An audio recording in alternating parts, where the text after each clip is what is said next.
Hello students, मैं आपकी कक्षा 7वीं की हिंदी टीचर मिसेस संतोष नारंग आपको आज हिंदी का दूसरा पाठ, एक कविता है तब याद तुम्हारी आती है के बारे में पढ़ाने वाली हूँ। इसके रचयिता राम नरेश त्रिपाठी हैं। राम नरेश त्रिपाठी एक महान कवि, उपन्यासकार, नाट्यकार और आलोचक थे। उन्होंने बहुत सारे कविताएं और नाटक लिखे। उन्हें हिंदुस्तान अकादमी का पुरस्कार भी मिला था। उनकी ये कविता बहुत ही प्रसिद्ध है। उन्होंने इस कविता में प्रभु को याद किया है कि किस तरह से जब सुबह सुबह कभी भी हम प्रकृति की सुंदरता को देखते हैं, पक्षियों को देखते हैं, वन बागों को देखते हैं, तो इसके सृजनकर्ता प्रभु की याद हमें आ जाती है, क्योंकि ये सब प्राकृतिक चीज़ें भगवान की बनाई हुई हैं और रचनाकार ने इसकी सुंदरता किस तरह से बनाई है जो कि हमें प्रसन्न कर देती है, उसके बारे में कवि ने इसमें विस्तार से बताया है। आज इस कविता को पढ़ते समय तुम्हें भी इस रचनाकार के विषय में जानकर बहुत अच्छा लगेगा। इस कविता की शुरुआत उन्होंने की है सुबह के वातावरण से। सुबह का वातावरण खुशनुमा होता है और प्रकृति का कण कण दर्शनीय होता है। दर्शनीय मीन्स देखने लायक होता है। रिमझिम बारिश में सुबह का दृश्य और मनमोहक और आकर्षक हो जाता है। जब वर्षा ऋतु का समय आता है तो सुबह का दृश्य और भी मनमोहक हो जाता है और भी सुंदर हो जाता है, मन को खुश करने वाला हो जाता है, अट्रैक्ट करता है हमारे मन को। प्रस्तुत कविता में इसका सुंदर वर्णन कवि ने किया है। चलो हम इस कविता के विषय में पढ़ते हैं और हर पैराग्राफ के साथ मैं उसका भावार्थ करूँगी। आपको उस भावार्थ को अच्छी तरह से समझना है और उसके हिसाब से हम फिर इसके प्रश्न उत्तर और अन्य अभ्यास कार्य करेंगे। इस कविता के प्रथम पैराग्राफ में जब बहुत सुबह चिड़ियाँ उठकर कुछ गीत खुशी के गाती हैं, कलियाँ दरवाजे खोल खोल जब दुनिया पर मुस्काती हैं, खुशबू की लहरें जब घर से बाहर आ दौड़ लगाती हैं। इस कविता का भावार्थ इस तरह से होगा। जब सूर्य उदय होता है अर्थात सुबह होती है, भोर का समय होता है, सबसे पहले चिड़ियाँ उड़ जाती हैं और वो सुबह की सुंदरता को देखकर खुशी से गीत गाने लगती हैं। उसी समय कलियाँ अर्थात सुबह के समय कलियाँ दरवाजे खोल खोल अर्थात फूलों की कलियाँ अपनी पंखुड़ियों रूपी दरवाज़ों को खोलकर पुष्पित हो जाती हैं। फूल पुष्पित हो जाता है और दुनिया पर मुस्काती हैं अर्थात कलियां अपने दरवाजे अर्थात पंखुड़ियां खोलकर सोती हुई दुनिया पर मुस्काने लगती हैं। खुशबू की लहरें जब घर से बाहर आ दौड़ लगाती हैं अर्थात जब कलियों के दरवाजे खुलते हैं, उनके घर के दरवाजे खुल जाते हैं, पुष्प के घर के दरवाजे खुल जाते हैं, तो पुष्प की खुशबू की लहरें सब तरफ फैलने लगती हैं और चारों ओर फैलने लगती हैं, जिसकी वजह से ऐसे लगता है कि पूरी सृष्टि सुगंधमय हो गई है और उस समय सबका मन आह्लादित हो जाता है, प्रसन्न हो जाता है और उस समय उस रचनाकार की याद आती है, सृजनहार की याद आती है कि कितनी सुंदरता से उसने इस प्रकृति की रचना की है।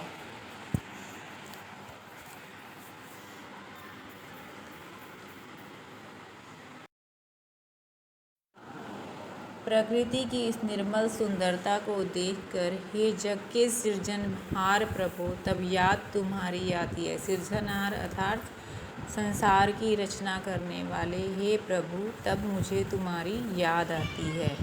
जब छम छम बूंदें गिरती हैं, वर्षा ऋतु में जब बारिश की बूंदें गिरती हैं, बिजली चमचम कर जाती है, आकाश में बिजली चमकने लगती है और मैदानों में, वन बागों में जब हरियाली लहराती है, वर्षा ऋतु में चारों तरफ हरी घास उग जाती है, वन और बागों में पेड़ों पर हरे पत्ते लहराने लगते हैं, वातावरण हरियालीमय हो जाता है, उस समय प्रकृति की सुंदरता को देखकर, धरती की सुंदरता को देखकर हे प्रभु मुझे तुम्हारी याद आती है। अर्थात वर्षा ऋतु में जब बारिश की बूंदें गिरती हैं, वातावरण मिट्टी की खुशबू, सौंधी सौंधी खुशबू फैल जाती है, आकाश में बिजली चमक जाती है और उस समय वातावरण इतना सुंदर और सुगंधित हो जाता है कि उसे देखकर प्रभु की याद आती है।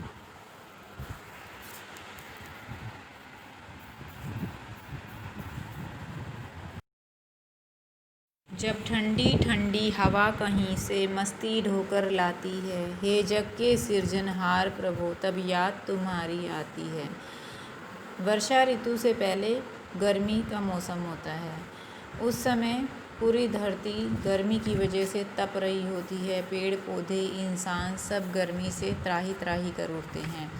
जब वर्षा का मौसम आता है, वर्षा ऋतु आती है तो अपने साथ साथ ठंडी ठंडी हवाएं लेकर आती है।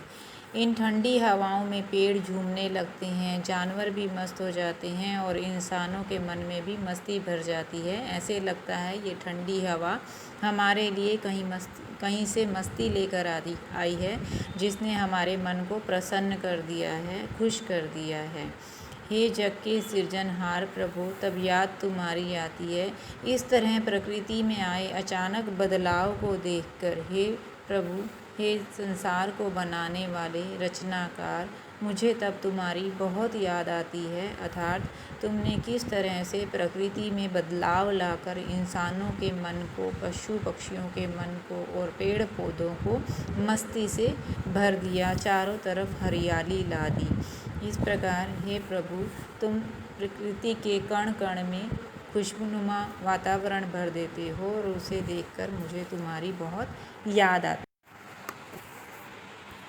ये कविता बहुत ही आसान थी, इसमें कुछ भी मुश्किल वर्ड नहीं थे, थोड़े से कठिन शब्द थे जिनके विषय में एक बार मैं आपको समझा देती हूँ। इन शब्दार्थ में पहला शब्द है चिड़िया। चिड़िया मतलब सिर्फ चिड़िया नहीं, कोई भी पक्षी पंछी, बहुत सारे पंछी और पक्षी सुबह सुबह आ जाते हैं। कवि ने चिड़िया का अर्थ यहाँ पे सभी पक्षियों से लिया है। फिर लहर, लहर मीन्स होता है तरंग, झोंका, हवा के झोंके को लहर कहा जाता है। सृजनहार अर्थात सृष्टि की रचना करने वाला, सृष्टि को बनाने वाला, उसका निर्माण करने वाला भगवान प्रभु। हरियाली अर्थात हरा भरा, बारिश के ऋतु में जब पेड़ों पे हरे भरे पत्ते छा जाते हैं उस समय कहते हैं कि हरियाली आ गई। ढोना अर्थात बोझा ढोना, बोझ ढोना, वजन उठाना, उसे ढोना कहा जाता है।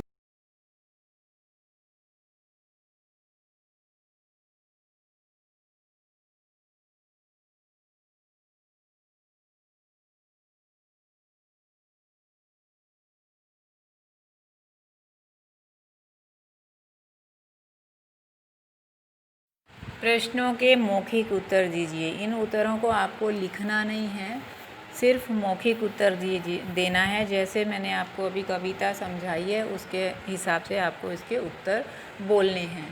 सुबह होते ही क्या क्या होता है। अभी इस कविता में हमने पढ़ा सबसे पहले सुबह सूर्य उदय होते ही चिड़िया भोर में उठकर इस तरह चहचहाने लगती हैं जैसे कि वह खुशी के गीत गा रही हों। कलियां अपने दरवाजे रूपी पंखुड़ियां खोलकर सोती हुई दुनिया पर मुस्कुराने लगती हैं।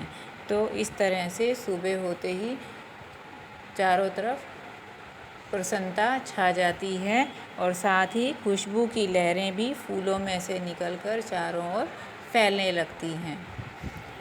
मैदानों में हरियाली कब लहराती है? वर्षा ऋतु में, जब पेड़ पौधे, वन बाग फलों फूलों से, हरे पत्तों से भर जाते हैं, तब मैदानों में हरियाली लहराने लगती है। यह तो सृष्टि का नियम है।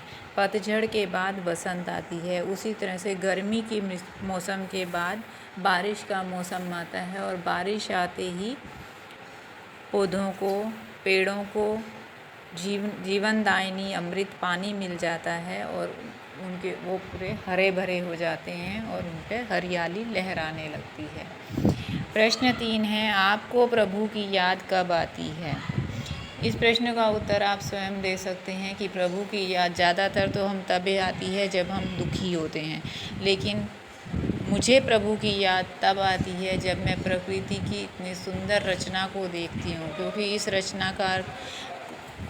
इसका रचनाकार कोई इंसान नहीं हो सकता। इतनी बड़ी सृष्टि की रचना करना केवल प्रभु का ही काम है, और उसकी सुंदरता को देखकर मुझे प्रभु की याद आती है। प्रश्न 4 है, तुम सुबह में उठकर क्या क्या देखते हो? सुबह उठकर हम अगर अपनी खिड़की से बाहर देखें तो हमें चारों तरफ पेड़ पौधे दिखाई देते हैं। सुबह पक्षी चहचहाते हुए दिखाई देते हैं। आकाश में सूर्य चमकता हुआ दिखाई देता है, और इस तरह से सुबह उठकर हमें प्रकृति के अलग अलग रूप दिखाई देते हैं।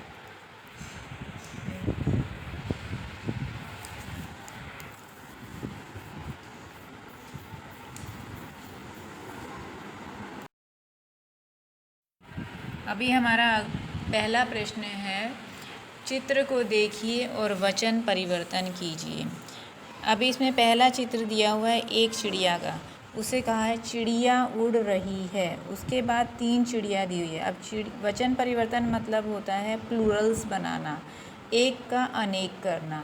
अभी चिड़िया का प्लूरल क्या हो जाएगा, वचन परिवर्तन क्या होगा, बहुवचन क्या होगा, चिड़ियाँ। या के ऊपर चंद्र बिंदु आ जाएगी। चिड़ियाँ उड़ रही हैं हो जाएगा। है के ऊपर डॉट आ जाएगी, एक बिंदु लग जाएगा, तो चिड़ियाँ उड़ रही हैं। चिड़ियाँ और हैं में परिवर्तन आएगा। दूसरा है कली नहीं खिली है। अब उसके सामने 3 कलियाँ दी हुई हैं, तो हम उसको कली का हो जाएगा बहुवचन, कलियाँ, चंद्र बिंदु, ल में छोटी की मात्रा और यहाँ कलियाँ नहीं खिली हैं, है में बिंदु आ जाएगा हैं। जब भी हम वचन बदलते हैं, बहुवचन करते हैं, तो बड़ी ई की मात्रा छोटी ई की मात्रा में परिवर्तित हो जाती है और यहाँ लगता है। तो कलियाँ नहीं खिली हैं।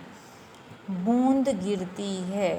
बूंद का बहुवचन होता है बूंदें, द में एक ही मात्रा और बिंदी, तो बूंदें गिरती हैं, है में बिंदी, बूंदें गिरती हैं। अब बहुवचन हमें दिया हुआ है दरवाजे खुले हैं, तो इसका एक वचन बनाना है। एक वचन में हो जाएगा दरवाज़ा खुला है, दरवाज़ा खुला है की बिंदी हट जाएगी। इसके बाद बहुवचन दिया हुआ है लड़कियां खेल रही हैं, तो इसका एक वचन हो जाएगा लड़की, बड़ी की मात्रा, लड़की खेल रही है की बिंदी हट जाएगी। तो एक वचन में कहेंगे लड़की खेल रही है। इस तरह से वचन परिवर्तन किया जाता है। जब भी बड़ी की मात्रा दी हुई हो तो उसे छोटी की मात्रा में बदलकर यहाँ लगाया जाता है। सिंगल हो अर्थात कोई मात्रा नहीं दी हो शब्द के अंत में, जैसे बूंद, तो एक ही मात्रा लगाई जाती है।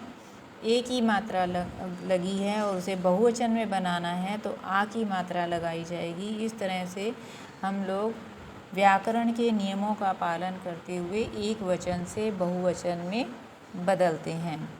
ये प्रश्न आपको लिखने हैं अपनी नोटबुक में। ये पिक्चर नहीं बनाने हैं आपको, लेकिन खाली इनके उत्तर लिखने हैं, केवल उत्तर लिखने हैं। जैसे चिड़िया उड़ रही है तो उसके सामने आप लिखेंगे चिड़ियाँ उड़ रही हैं। तो इन सब प्रश्नों के उत्तर, ये वचन परिवर्तन आपको अपनी नोटबुक में लिखने हैं।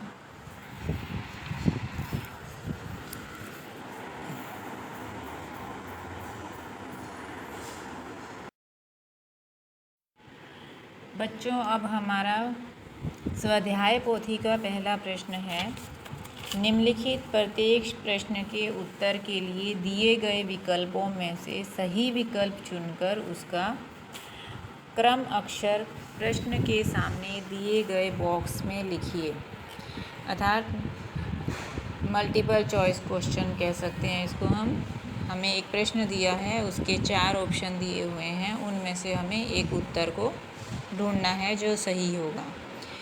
तो पहला प्रश्न है, सुबह खुशी के गीत कौन गाता है। जैसे कि हमने कविता में पढ़ा था उस हिसाब से आपको इसका उत्तर आ जाना चाहिए। तो इसमें ऑप्शन दिए हुए हैं चिड़ियाँ, लहरें, हवाएं या कलियाँ।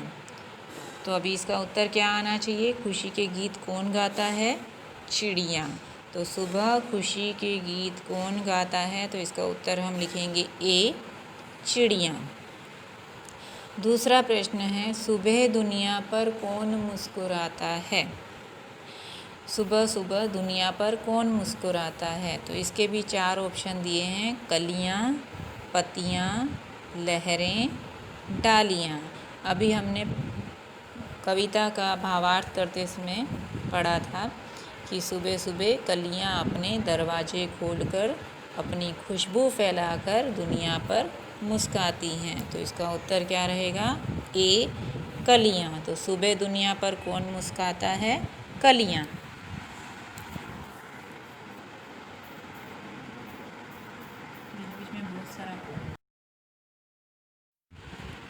अब हमारा तीसरा प्रश्न है, वर्षा ऋतु में बूंदें कैसे गिरती हैं। वर्षा ऋतु में जब बारिश की बूंदें गिरती हैं तो कैसी आवाज़ आती है। तो इसमें ऑप्शन दिए हैं डम डम, सन सन, छम छम, चम चम। तो जैसे कि कविता में हमने पढ़ा है छम छम बूंदें गिरती हैं, और ये तो सबको पता ही है। तो वर्षा ऋतु में बूंदें कैसे गिरती हैं, सी ऑप्शन रहेगा, छम छम। प्रश्न 4, कैसी हवा मस्ती ढोकर लाती है। धीमी, बरसाती, ठंडी या तेज। तो इसका उत्तर क्या रहेगा, ठंडी हवा। जैसे कि मैंने कविता में समझाया था, गर्मी की ऋतु के बाद बारिश की ऋतु आती है तो ठंडी हवाएं चलती हैं, और ठंडी हवा ही हमारे मन तन में मस्ती भर देती है। तो कैसी हवा मस्ती ढोकर लाती है, तो इसका उत्तर रहेगा सी, ठंडी हवा।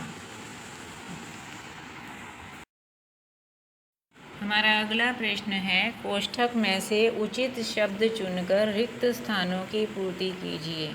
आपको कोष्ठक में 5 ऑप्शन दिए हुए हैं, सृजनहार, हरियाली, दुनिया, मस्ती और खुशी। इनमें से प्रत्येक फिलअप में, प्रत्येक रिक्त स्थान में कौन सा उत्तर सही उत्तर आएगा वो आपको बताना है। सुबह उठकर चिड़ियाँ कुछ गीत डैश के गाती हैं। किसके गीत गाती हैं, खुशी के गीत गाती हैं। तो आपको इसका उत्तर क्या लिखना है, खुशी के गीत गाती हैं। कलियाँ दरवाजे खोल खोल जब डैश पर मुस्काती हैं। ये कविता की ही लाइनें हैं, तो कविता याद रखेंगे आप तो ये लाइनें आपको, आंसर आपको मिल जाएंगे। कलियाँ दरवाजे खोल खोल जब दुनिया पर मुस्काती हैं, तो उत्तर रहेगा दुनिया। हे जग के डैश प्रभो तब याद तुम्हारी आती है। हे जग के सृजनहार प्रभो तब याद तुम्हारी आती है। जग के सृजनहार निर्माणकर्ता प्रभु की हमें याद आती है। चौथा है, मैदानों में वन बागों में जब डैश लहराती है। क्या लहराती है, वन बागों में हरियाली, हरियाली लहराती है। वर्षा ऋतु पे वन बागों में हरियाली लहराती है, तो उत्तर रहेगा हरियाली। जब ठंडी ठंडी हवा कहीं से डैश ढोकर लाती है। क्या ढोकर लाती है, मस्ती। अभी हमने पढ़ा था ठंडी हवाएं हमें मस्ती से भर देती हैं। जब ठंडी ठंडी हवा कहीं से मस्ती ढोकर लाती है। तो इन सभी रिक्त स्थानों को आपने अपनी नोटबुक में लिखना है। इनके उत्तर भी आपको उसमें लिखने हैं। जब स्कूल खुलेंगे हम इस नोटबुक को चेक करेंगे। तीसरा प्रश्न है, सही वाक्यांश चुनकर विधानों को पूर्ण कीजिए। अर्थात हमें एक लाइन कंप्लीट करनी है, लाइन पूर्ण करनी है। फिलअप्स की तरह ही होता है ये, लेकिन इसमें हमें फिलअप्स में रिक्त स्थान में एक शब्द लिखना होता है, लेकिन इसमें हमें कविता के आगे की पंक्ति को लिखकर पूरा कंप्लीट पंक्ति करनी होती है। जैसे इसमें पहला दिया हुआ है सुबह उठकर चिड़ियाँ डैश, तो इसमें 3 ऑप्शन दिए हुए हैं। पहला खुशी के गीत गाती हैं, दूसरा सूर्य का स्वागत करती हैं, तीसरा बच्चों का मन बहलाती हैं। तो अगर आपने कविता याद की है तो आप अच्छी तरह से इसका उत्तर लिख सकते हैं। सुबह उठकर चिड़ियाँ खुशी के गीत गाती हैं, यह उत्तर रहेगा इसका, और हमारी पंक्ति पूर्ण हो जाएगी। अभी दूसरा है वर्षा ऋतु में हवा कहीं से डैश, इसके ऑप्शन दिए हुए हैं। पहला ठंडी ठंडी लहरें लेकर आती है, दूसरा पानी लाकर बरसाती है, तीसरा मस्ती ढोकर लाती है। तो जैसे हमने कविता में पढ़ा था, वर्षा ऋतु में हवा कहीं से मस्ती ढोकर लाती है। तो इस तरह से हमारी पंक्ति पूर्ण हो जाएगी। अभी इन दोनों पंक्तियों को भी आपको अपनी नोटबुक में लिखना है। इस पूरे तीसरे प्रश्न को सही वाक्यांश चुनकर विधानों को पूर्ण कीजिए, ये तीसरा प्रश्न भी आपने लिखना है। तो आपके नोटबुक में लिखने के लिए आपके पास कविता है। सबसे पहले आप कविता लिखेंगे, फिर उसके बाद शब्दार्थ लिखेंगे, और उसके बाद ये तीनों प्रश्न लिखेंगे। मौखिक प्रश्न आपको नहीं लिखने हैं, आपको पहले MCQs वाला प्रश्न लिखना है, सही विकल्प चुनने वाला। उसके बाद रिक्त स्थानों की पूर्ति कीजिए लिखना है, और उसके बाद सही वाक्यांश चुनकर विधानों को पूर्ण कीजिए। इन प्रश्नों को आपको अपनी नोटबुक में लिखना है। इसके बाद हमारे स्वाध्याय पोथी में प्रश्नों के उत्तर हैं, वो मैं दूसरे वीडियो में इन प्रश्नों के उत्तर और साथ में जितनी भी एक्सरसाइज बाकी है वो सब हम करेंगे, और उसका आप इंतज़ार कीजिएगा। तब तक stay home, stay safe, stay healthy.